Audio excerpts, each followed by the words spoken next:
everybody, it's Karyn, Bryant, and Pete Pummel, also known as... Hi, old guy.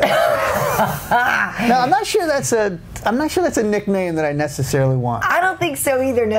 But you could just be the HOG in the house. Little, it's just a little tough to get a job afterwards. Like, and on your last position, you were a high old guy. Right. But the thing is right now, I can attest. I've been here for about 40 minutes. You didn't get high while I was here. I don't know what you did before I got here, unless it was something edible, and it's just now kicking in. Okay.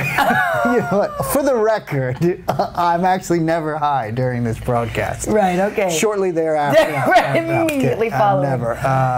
That stuff's And you're not old either. It's the gray beard. You're not old. No, and it's not even gray. It's silver. Is it silver? Yes. So you're the silver fox, in other words, is what we should call you instead. I'm actually going to write that one down. I like that one. Well, listen, folks, it's another edition of the podcast. As you know, we are in transition. We've been talking about this. So now we have moved over to another place, and we're going to be doing a little bit more set decoration. But for now, Pete got a classic poster up for us. Classic poster, Muhammad Ali. Yeah. Can't go wrong with the greatest. That's it. We're starting Spartan. If you have any thoughts or comments ideas for us, let us know. Yeah, and so today we're going to be talking about the 2 UFC Fight Nights that went down over the weekend. Of course, the one with Tarek Saffiedine and Rory McDonald, and also Rick Story and Gunnar Nelson. We'll kind of break down those, as well as everyone's favorite pop culture game, Praise of Pummel. So anyway, it was a big weekend. I was over at Fox on Saturday for Rory and Tarek Saffiedine. There were some frustrated viewers. You said you did the whole thing where you went home and you were like sitting ready for the DVR. So I get up Sunday morning, I got 5.5 hours recorded, and then it just happens to be the longest baseball game in history. It was. And when you're sitting with a cup of coffee, you're like, all right, let me see some good fights, and now you're like, and bottom of the 13th. Right. And looks like they're going to intentionally walk Sanchez. And you're like, oh my God. Just take it. So yeah. It was, I think they said it was the second longest game in playoff history. 6 hours.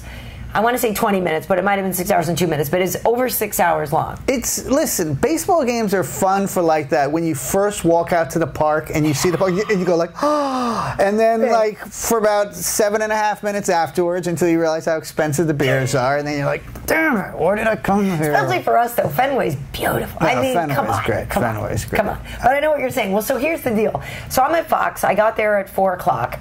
And, we were going to be just doing post-fight stuff. We weren't going to be doing pre-fight stuff necessarily. Maybe, sometimes we get integrated. So it's me, DC, and Gilbert Melendez, and, we're all in our production meeting and stuff. And so we're there, and, we're having a thing, and we're watching the fights. And the PR guy, John Stauffer's like, okay, so guys, make sure you tweet about it. We're coming to this and that. Okay, fine. So then you're looking at the clock. We're seeing the baseball game. And all of a sudden we're like, okay, here's what's going to happen. Everybody please start tweeting. The fights are going to start on FS2. Then they'll move to FS1. Okay, cool. So then we're there. We're telling people this. FS2 part finishes. Baseball's still going. And we have the whole command center. Baseball, some college football, fights. We have the whole bit. And so then it was like, okay. So then I'm tweeting, fights are going to be on FX. They'll start at FX, which is actually great because more people get FX than Fox Sports 1. Going to be on FX, and then they'll switch and they'll simulcast on FS1, and then, they'll stay there, yada, yada, yada. Okay, then all of a sudden we're in our meeting, we're like, what if the fights end before the baseball game, right? And literally, we would have had no show to do, because of all that stuff. So were the prelims on FX? There were prelims on FS2, I believe. Then there were preliminary fights, the undercard fights, yes, on FX. And then the main card, because... Yeah, because I was feeling bad for the guys, in the earlier fights who were, bumped for, the 57th reliever on the... I think they were on FS2, and then it went right to FX. I don't even remember now, because in the moment I knew where everything was. But so it was crazy. So we're just sitting there, okay, so we may not even have a show if the fights end before the baseball. DC, we still get paid though, right? My man knows what's important. He's just like, yo, but like for real, right? We still get paid, right? Listen, I think that should be known as the night that baseball wore out its welcome. It did. It's just like, baseball, shouldn't you be wrapping this up? Time to... The thing that we found out, too, is the crossover audience between baseball and fighting, not big. Not big. Not huge. Baseball, old guys from Brooklyn and... Yeah, so we were saying, we were just... Dude. What? Living in their parents' basement. Right. We were sitting there hoping that they would stay with us, though, because either if you just won after 18 innings, you were like, F yeah! And then you stayed and saw some face punching.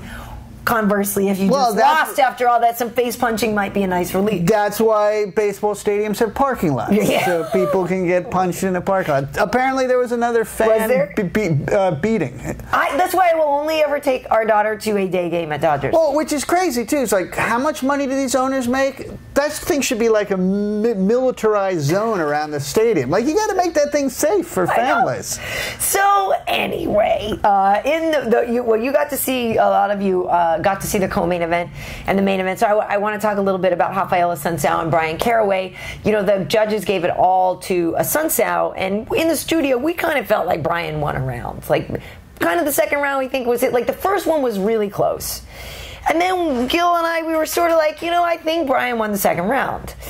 But he didn't on the cards. He clean sweep for Rafael Assunção, who clearly was going in as the favorite and was likely to win. I just feel like I think Brian did better than the scorecards indicate. Yeah, although was it a clean sweep or did he get like a 10-7 fourth round? I mean, was it a... Well, no, it was only a 3-round fight. So... Can we edit this? 10-7 fourth round. No, actually, total domination. Hold on. I have notes here. No. The Rafael Assunção Brian Caraway fight was a 3-round fight, and it was scored 30-27 times 3, I believe. I have a really good comment for the Gunnar Nelson fight when we talk about that. In the fourth round. Yeah, the fourth round was a beatdown of that fight, but we'll get to that. But so my point just being on that one, props to Assunção, but I think, and I know Brian is not necessarily the most popular guy, and people are loath to credit him. But I think that fight was a little better than 30-27 times 3. Listen, I give him credit. He's got a hard head. He's got a hard head, and he just keeps coming forward. But, I mean, he got his leg chopped all day. I think it was no decision. I mean, it was I think Assunção won. But and now at this point, Rafael will just sit and wait because we know that Dominic is going to be fighting for the title against TJ Dillashaw, and so Rafael, because he was scheduled to get that fight, and then Dominic came back roaring, and so he has to wait a little while. But I'm okay. I'm okay with that. I think it's cool. That was a good fight. The main event. Tarek Saffiedine versus Rory McDonald. Rory is so good. I'm not surprised that Rory won. I thought it was going to be a little harder. Like Tarek, things that he's done to other people, the kicks that he's landed on other people have been devastating, and he didn't really get his off as much. But props to Rory. I mean, Rory is very, very, very good. The only people he's lost to are Carlos Condit and Robbie Lawler. So this is a guy who now doesn't have to be in George St. Pierre's shadow and can really kind of come forward. I think he should probably get the next title shot. I know there's a lot of debating about that, but if he did get the winner of, Johnny Hendricks and Robbie Lawler, I wouldn't be mad at that. Well, to me, Rory's like a guy. He's like my tax accountant. If my accountant was bitten by a radioactive praying mantis, like he's got those long arms. Yes. He had a 6-inch reach. Yes. And he's just and he just keeps he calls himself Romac Gorilla sometimes, and it's like that silverback arm that. But he's got no emotion too, and even when they were talking to him in between rounds, I really felt like I could have gone up, and been like, "Excuse me, can I take this as an office deductible?" And he would have been like, "Yes." And he was so calm. He is. Well, I think he's great. He is great, but he's one of the toughest guys to interview. He's pretty stoic. It's hard to get him to crack. I don't, some people like to call him the American Psycho. Like I know that Stephen Bonner saying, but like that's a compliment. No, but in baseball, not so much. The movie with Christian Bale, like people love to kind of pick it because Rory dresses very well. He's a very sharp dresser. Looks really matter to him. He comes in looking he's a tax solid. Accountant. He was bitten by a radioactive than a tax accountant. Well, when you get bitten by a radioactive praying mantis, you get a little hypness. But I feel like he gets a lot of grief for his personality outside. But I mean, inside you can't argue with who he is. He's all business when you're in there. He to me would be one of the scariest fighters. Because you can't tell if you got him right. Because I think he's more like RoboCop. He's just like and he's just coming towards you. Right. And you're like, oh my God. Yeah. He never, his facial expression never changes. No, it doesn't. It doesn't. And I don't think he blinked at all during the fight. I'll have to go back and look. I think they have to water his eyes for him. The thing that's so cool about Rory, though, what I like is that he's so. This is a guy who basically kind of like left school early and just really started to focus on martial arts. I swear I want to say 15 or 16 years old. So he's completely well-rounded because he's just studied all of them all the time. You know what I mean? A lot of people come from one discipline and then they switch over, but this guy's just been immersed in it. And what's crazy is it's already been like 10 years and the kid's 25. You know what I mean? Right. So he is literally Terminator-esque in that he's next gen, like, forget it. You know what I mean? I think we have to start worrying about what he's going to do for his second career. Yeah. Like, what does the guy do like from 35 on? Right. He's been training for 20 years to be, an assassin in the octagon. You're right. Hey, okay, buddy. Now, what do you want to be a stockbroker? Write that movie, Pete. That's your movie right there. Retired fighter turns retired fighter. It becomes a kindergarten teacher. That is not a tumor at all. Yeah, I like that. He would kick ass on the playground. He would have that playground running like a well-oiled sweatshop. Our kids wouldn't take 4 hours to do their homework. I don't know who else has a third grader out there. But third graders suck. And so doing homework. And I'm sorry, but the new what is it, core curriculum, that math stuff is bogus. Yeah. It's bogus, the stuff that they're teaching now. First of all, let's just let the Filipinos win the math thing, or the Polynesians, or whoever's really good at math. Let's just let them win it. Because I can't spend 3 hours a night helping my kid do his homework. Just let them win the math. We'll take something else. We'll take the fat and lazy. I don't know. Let me get back to the fight, though. The thing with Rory McDonald and getting the winner of Robbie versus Johnny, the only caveat is that if Robbie wins the fight, will they go for the trifecta, go for the rubber match? Because then Johnny will have won one, Robbie will have won one, and people would probably want to see them fight again for once and for always, you know what I mean? So that would be the only thing. So I'm thinking, if I'm Rory McDonald, I'm rooting for Johnny Hendricks to win because I've already lost to Robbie Lawler. It was a very close fight, but I lost to Robbie Lawler. And if Robbie wins, they're probably going to make those two fight again. So then Rory has to sit and wait some more. But the other thing is that people think Hector Lombard should maybe be in the mix, that there could be some other people. I'm okay with Rory. Yeah, I would advise Dana White to give Rory what he wants. Or else you're going to be sitting and there's going to be a knock on your door and all of a sudden he's going to walk in with those eyes and just give it to him. God. Listen, he was 2, he fought a 9 guy. He had nothing to win and he went out and just really dismantled him. And you gotta reward a guy like that. When you made him fight down like that. Well, the thing is Tarek is not. But Tarek is. That's what I'm saying. Tarek still beats a lot of people. I think for him the inactivity has been a little bit of a problem. He hasn't fought that often. He's had some injuries. So I feel like once he gets his groove, he's going to be dangerous. I mean, he's a former Strikeforce champion. He's very good. I feel like he just, his groove is just not quite there right now because he hasn't been able to fight that often. But I want to talk about the other fight that went on during the day. Now you can get your notes. Because I have a really good comment about the 4th round. Okay, there was a fight. Just let me know when I can say fine. Okay. In Sweden, the main event was Rick Story versus Gunnar Nelson, Gunny Nelson, and this whole thing was set up for Gunny to have a showcase and to win, and it's a show in Sweden. He's from Iceland. He's got home crowd advantage because it's obviously clearly closer Ben Rick Story coming from the States, and everything was Gunner, and here's Rick like, hey, by the way, I'm really pretty good, and I've actually beaten the champ Donnie Hendricks before. Hey. I really enjoyed that fight.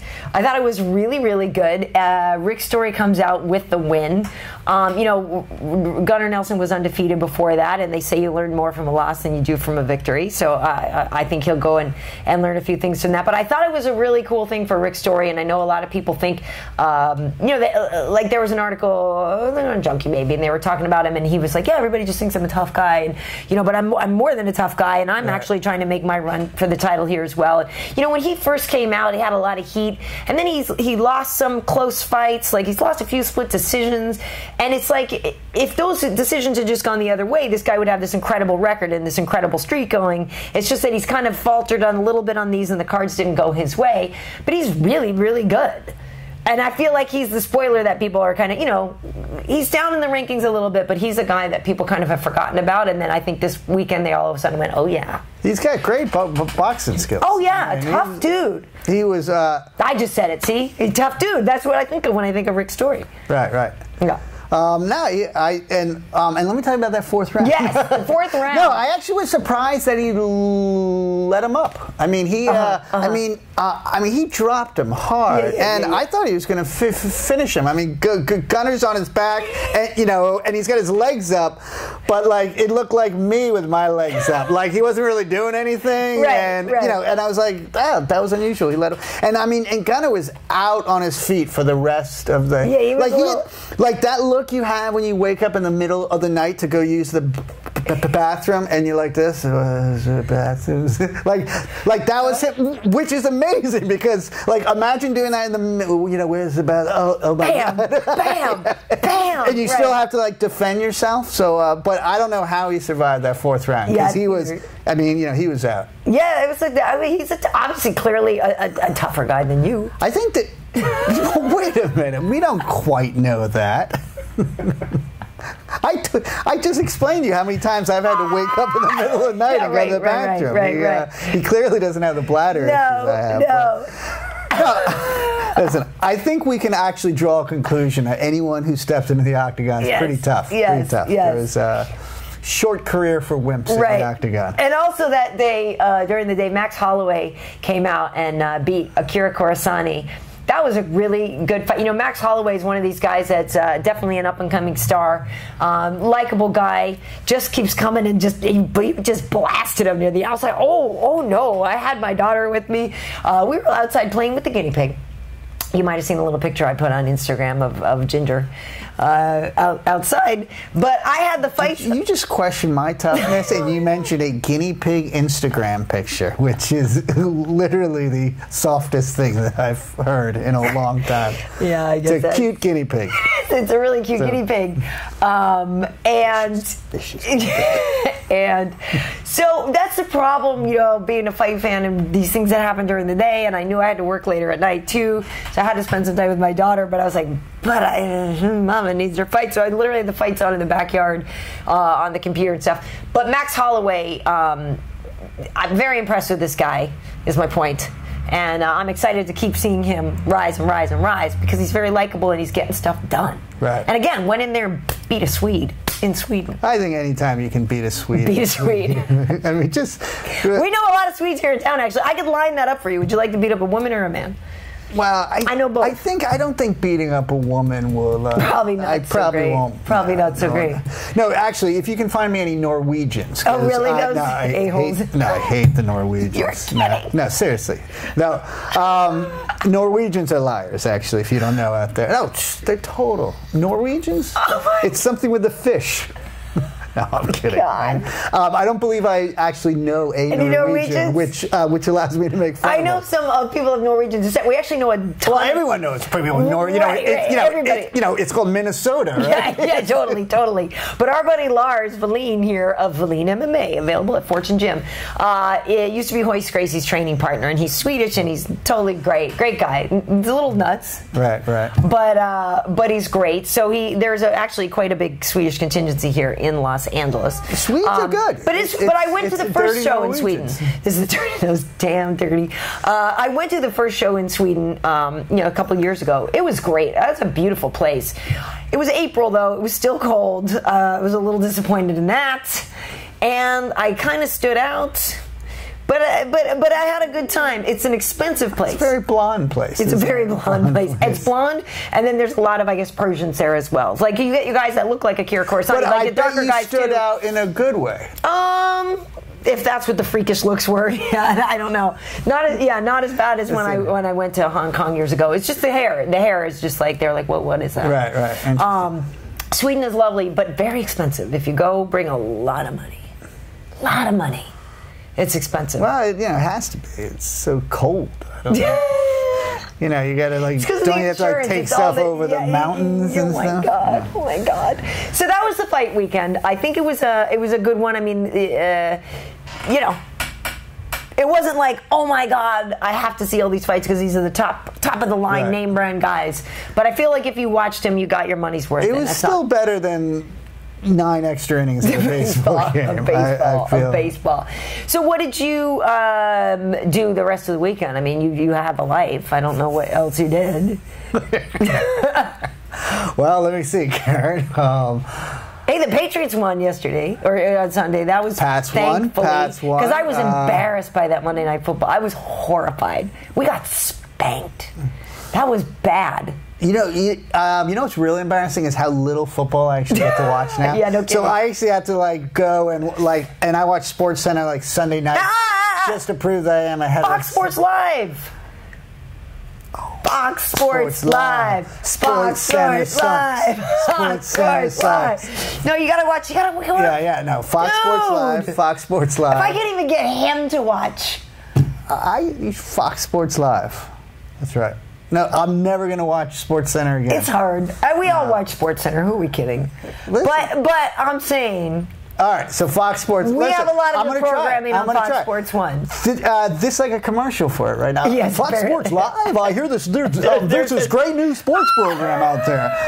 I'm going to try Fox Sports Live. Thank you. Try it. You'll love it. Loved by high old guys everywhere. Yes. He's not. That'll be the asterisk and I'm at really the end not of it. particularly and old. He's really not particularly old. But so you just mainline. You know what you need is NFL Red Zone. Do you have that channel? That's kind of cool. Yeah. Well, see, because on Monday, if I don't know the scores, people start to question my heterosexuality. Cleveland, I can't believe they did that. Whatever they did, that was great. Totally. I saw the highlights. But who? Yeah.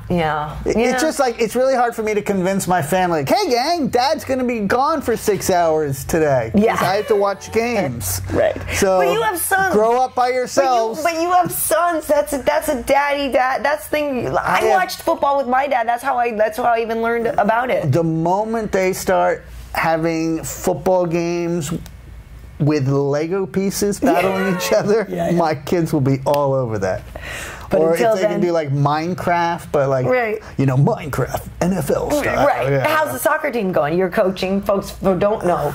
I'm a soccer coach, and we are 3-0. Actually, we are 3-0. I did the shameful thing of recruiting my team. How many Brazilians and Latin Americans? I got a bunch. So I signed up to be assistant coach, figuring, hey, I can help run drills. And I got put down as head coach, and I couldn't get out of it. So then I called all these people I knew whose kids were on travel teams last year, and now I have my team stocked. And you can basically put a cardboard cutout on the sideline, and he would be 3-0. You are a cheater. Yeah. No, I basically slide into every position. Right here, you could pretty much have a cardboard cutout, and just a little recorded voice who says the things about the wrong fights. And the fourth round of a third round fight, and I pretty much listen, folks. You can glide through life if you too follow the 3 steps of high old guy. 1, to look legitimate, get a poster of Muhammad Ali. Nepotism. 2, totally. Medical marijuana. 3. Know somebody who's got a camera. Be able to develop a facial rash as soon as you embark on hard work. Oh my God. No, seriously. But the team is doing well. Team's doing great, 3-0. I'm Nice. an undefeated coach. Head coach, by the way. Look at that. Head coach. Do you have a whistle? You have a clipboard? I do have a clipboard, and then I brought it out and then kind of felt a little self-conscious because I just had little doodles on my clipboard. I was like, hey, let's say it's pretty much like my my notes for the fights. Yeah. It's a lot of. So I've abandoned the clipboard. Yeah. But I prefer good. Yeah. Well, here's the thing, folks. We will keep doing the podcast, and we were supposed to have a guest, and I won't name drop who he is, but I had a little hard time, getting everything at the timing, and it's like after these guys fight, sometimes I understand that they go like kind of underground for a little while and stuff, so I'll cut them some slack, but we will be bringing interviews to this as well. We don't actually have any more fights. It's kind of a little bit of a drought. We have not until October 25th when we have Chad Mendez and Jose Aldo Jr. fighting, and that's coming up. So that's going to be fun. I believe I'm doing a weigh-in show, so it's going to be, that's going to be fun. That's going to be a good show down in Brazil. It's going to be a good one. So we have a while, until we have more fights. Well, so. Maybe something will happen in the NFL this week that we can, maybe more violence. Maybe there will be. Yeah. So here's the thing: we still, of course, will, like I said, we'll be doing this. There's always something to talk about, Pete. Yeah. We'll make stuff up. Just, tune in. If you have an extra hour to waste, no. We're great. I think we're great. We're a great place to tune in. Right. Well, here's the thing. We actually always still do have praise or pummel. We need a little. Dun, ta-da. We need a fanfare. It's the fastest growing pop culture game in history. It is. So, folks who don't know, and we would love for you to play along in the comment section here with these topics that we praise or pummel. If we like something, we praise it. If we don't like it, we pummel it. And it's really, a lot of times from the world of sports and or entertainment. And the first of these is... very rarely finance. Right. We never talk about it. Not a lot of international law either, right? Except for when we're talking about Clooney's wife. I don't really think we delved into her international lore too much, if you know what I mean, huh? No. So, first item up for discussion, Michael Phelps. Now, he's the most decorated swimmer, or the most decorated Olympic athlete we ever have, right? Right. And got busted, DUI, after a supposed gambling binge, and is now going to rehab, and has been scolded by the swimming... you can't swim for 6 months, right? So he can't compete for 6 months. Right. Totally doesn't matter, because it's not like the Olympics are coming up anytime. Like, it totally doesn't matter. Are you praising or pummeling? Well, I don't even know if it's the discussion of pummeling his penalty for this, or just Michael Phelps getting a DUI. I think that's clearly a pummel. That was so bad. I said. Well, yeah. I mean, we can't come out of. I'm all for drinking and driving. No, I gotta listen. First of all, I praise Michael Phelps. Because when was the last time you cared about swimming in between the Olympic years? Right. This guy's keeping swimming on the map. He is. It's like, hey, Michael Phelps got nailed for DI, and at first I was like, Michael who? Phelps? Right. Phelps. You're like, oh, hold on, let me go back to the guy that 2012 or 14. Yeah. Oh, that guy. Wow, swimming. It was like they still do that in the off years. This guy's keeping swimming on the map. Yeah. And listen, what is he now? 27? Okay. I don't remember. Well, also, I am looking forward to seeing like an older Michael Phelps because he won all those medals, like broke Mark Spitz's record like 2 Olympics ago, and then he kind of like had retired, and then last Olympics he came out and did almost just as well. Little, And what this guy's finding out is like he's got no life outside the pool. So he's like, I'm retired now, I've done it all. Yeah, he also got busted. Didn't they have a film of him smoking a J one time too? Smoking a J, and so. Listen, I praise the guy. He's awesome. He's young. The DUI is stupid. It's called get an Uber. It's called, and because God forbid he actually hurt somebody like that. That's scary. No, but come on, you're Michael Phelps. Get an Uber. In fact, call up Uber and say, hey, I'll do a commercial for you because all I got is Subway over here because I'm a swimmer and me and Apollo Ono don't really have huge. We have like a 2-week span where people like want us. And then afterwards it's like, hello, endorsement deals. Where are those? Hello. But here's the thing that I think is really funny too is that the U.S. Swimming Official Academy of First of all, them, it's like me when I threaten my kids to take away their iPod. I'm like, if you do that, you don't get your iPod for the weekend. And then I realize, like, oh my God, that means that I don't have my electronic babysitter.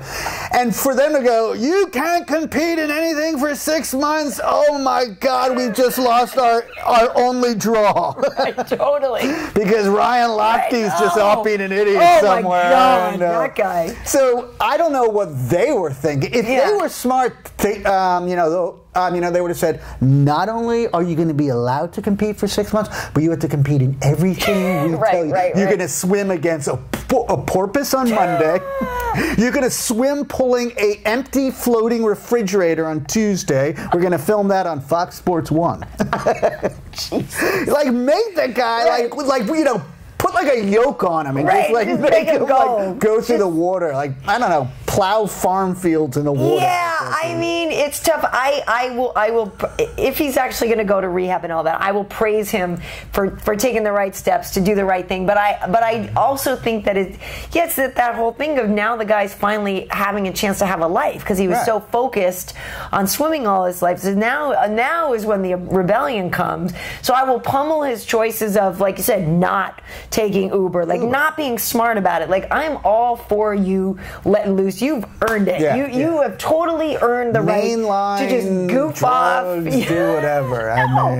But I have to pummel the choice of getting in there and driving. And I don't know if it's that sense of invincibility that some people get, that they feel like, oh, I won't get caught or this or that.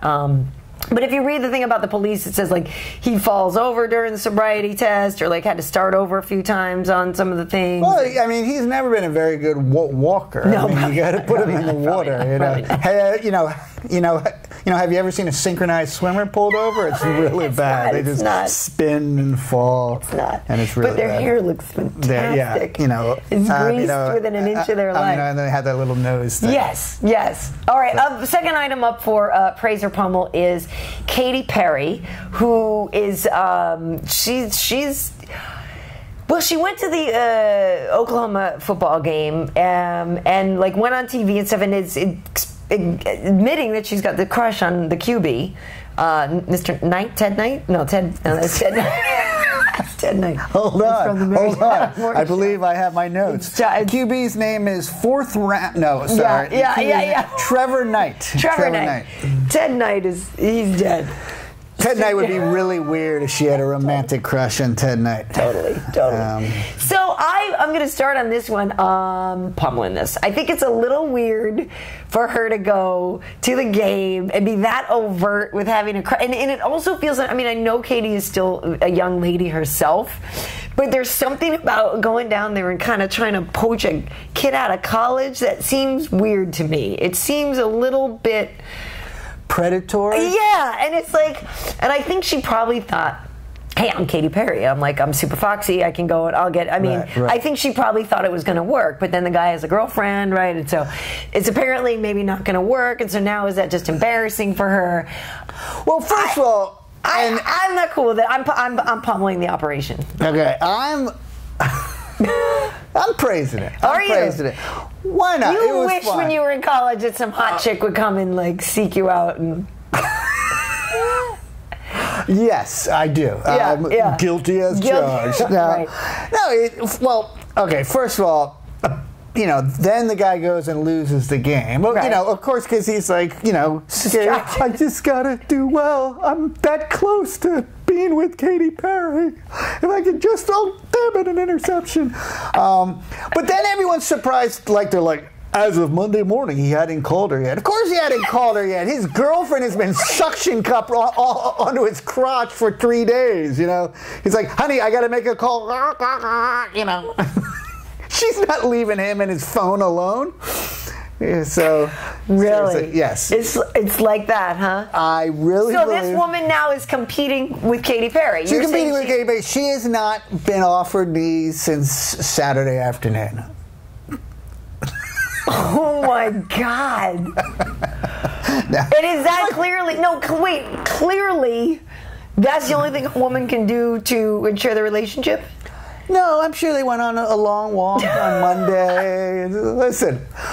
That's the be all end all route to happiness for a guy? No, it's the top 3 things probably. No, he's in college too. He's not thinking like, oh, you know, maybe it's Katy Perry. I know, but so you're saying, I'm saying that her best chance to have him not call Katy Perry is to be giving him oral sex constantly and to lose his phone. If she's a what is she, a chemical engineering major, if she would like to just talk to him about her major and maybe suggest they go to the student union together, not the way I would play it. Maybe they can play parcheesi, beer pong. Wow. Okay, so along with those, what are the other top 2 things a woman can do? I feel like we need to edit that. No. I want to know what the other 2 things women need to do to keep you happy. Okay, so keep me happy. Okay, so we've talked about oral sex, and then of course we have standard sex, number 2, and then we have super kinky sex, number 3. So not necessarily in that order. You can start with super kinky, although standard you can kind of get that one out. Or you could just finish with that, just as the, like, if, no? Yeah, if you start with kinky, like, your number 3 should be, like, pick up a round at the bar type of thing. No. Listen. No, wow. First of all, his girlfriend's quite attractive. Okay. I mean, no. For a chemical engineer? You know, basically, like every chemical engineer brochure should have her stamped on the cover. She should be put. Yeah. So for a chemical engineer, she's she's a top of the line. So so she's quite attractive. Does he have to do anything for her to ensure the relationship other than just be a dude on the team? Be the QB1? Yeah, not really. You know, generally the starting. It's Oklahoma, Pete. Yeah, it's not like he's a QB of, of UCLA. No, I don't know. Yeah, I mean, pretty much the starting quarterback at a top school does okay with a living. You don't think there was ever like a fine, if you want Katy Perry, you can have her. That old divorced hag who can't sing. Yeah, you can have her. I don't dislike her. I'm just making stuff up. And I'm going to have this guy in my chemical engineering class. He's got a great personality, and they're in college, man. Well, that's the thing. I don't think this relationship is long for this world anyway. They're in college. That's not. Well, and I don't really think a Katy Perry shout-out relationship is long too. I don't. Right. I think he calls Katy. They go out, and then he comes back and he high-fives his frat brothers, and that's it. Did you like Katie's little? Yeah, not so much, right? That's what I wasn't feeling that. It's a little weird. But was she trying to look younger so that she didn't seem as cougary? She's only 27. I know she's not. That's what I'm saying. She's not that much older. It's just the fact that he's in college that makes the weird thing for me.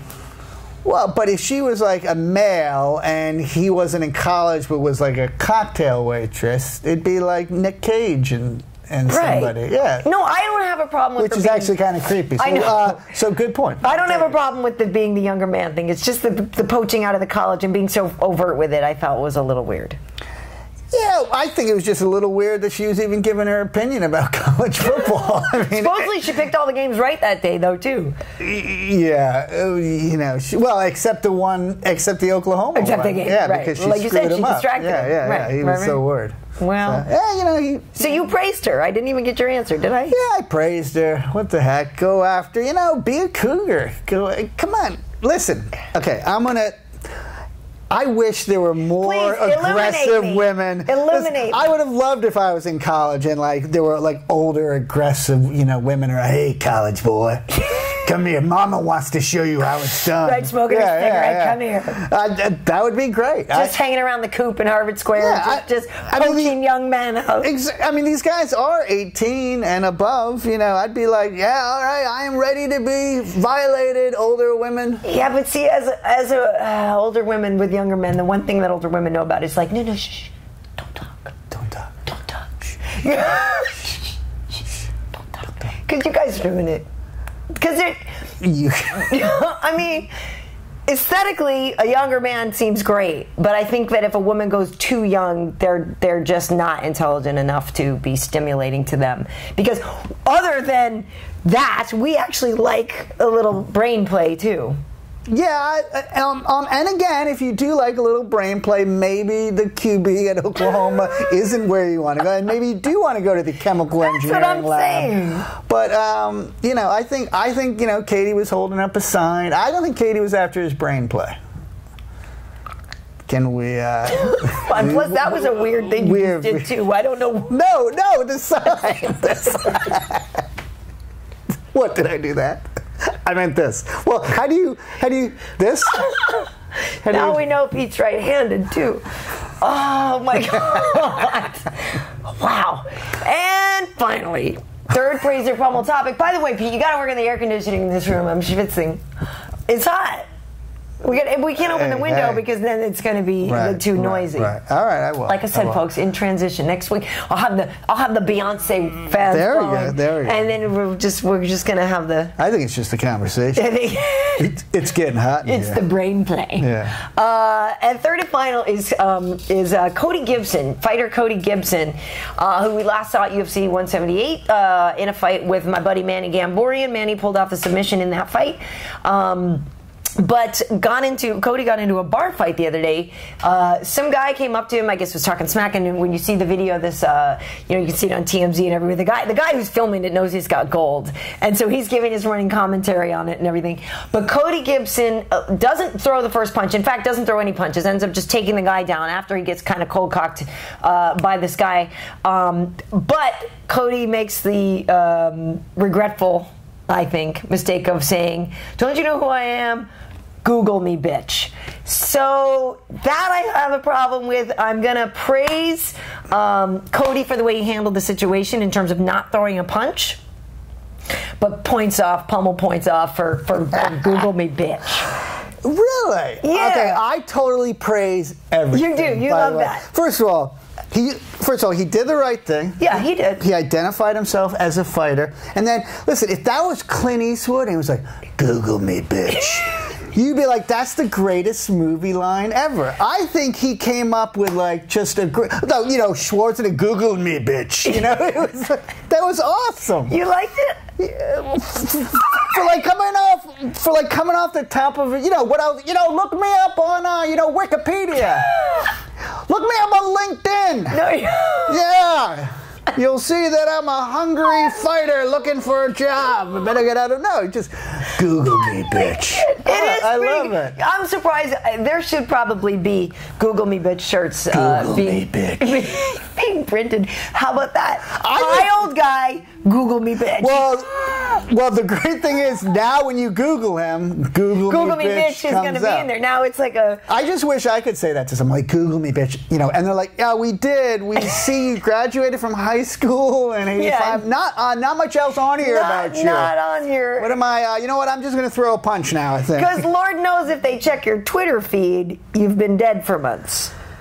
It's been tough. It's been a tough few months. And Pete, it's getting to the point where I need to have an intervention. Do I need to tweet for you now? No, I'm going to. You need to tweet, guys. If you go back and listen to our other shows, Pete's like, oh no. All right, listen. I got two things. I'm going to come up with a catchphrase, and I'm going to tweet more. His last tweet is from May. See, Google me, bitch. He came up with a great catchphrase. Why am I having such a tough time coming up with a catchphrase? I don't know, and now that's taken, so you can't do that one. So I can't do. Check me out on LinkedIn, biatch. Link me. Yeah, I'm looking for work constantly. Actually, here's the thing, Pete. I have to apologize because I know you don't tweet a lot, but your MySpace page is killing it, man. You guys got to check out my band. My band, we're playing at the Troubadour. I heard some. Sign up. We're coming out with an EP. Did you ever have a MySpace page?